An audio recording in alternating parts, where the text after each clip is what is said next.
আলে দত্ত সেদিনকে দেখে দাদু ঘরে অনুষ্ঠান হতে হ্যাঁ দাদু ঘরে অনুষ্ঠান হতে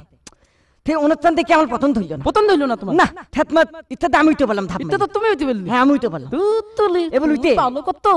এবার উঠতে অভিনয় করা ধরলাম অভিনয় করা ধরি দর্শকে অবাক হয়ে গেল কি ব্যাপার এই ছেলে এত সুন্দর অভিনয় জানে ঠেতমাত একজন আমার 10টা টাকাও দিল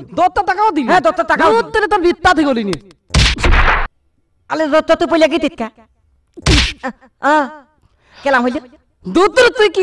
অভিনয় থেকে দিলে আর আমার অভিনয় দিলি বাপলে তুমি তো আমার অভিনয় থন একটা কও তারে থন হ্যাঁ কও তুমি চলে যাও সুমি তুমি চলে যাও তোমার বাবা আমার ভালোবাসা কোনো মতে মেনে নেবে না কথা কারণ আমি একটা বেবি ট্যাক্সিওয়ালার সাথে কোনো ভালোবাসা হয় না কথা মিস্টার আরিফ চৌধুরী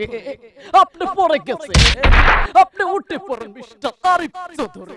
তুমি অভিনয় থেকে তো হ্যাঁ তোমার অভিনয় আমি ঠিকই দিতে দত্ত কি হতো দত্ত অভিনয় থেকে তো হ্যাঁ অভিনয় দত্ত অভিনয় দেখিয়ে দিতে হ্যাঁ তোর একদিন না আমার একদিন হ্যাঁ কি এলে আমার একদিন মানে তুই কি মনে করছিলাম না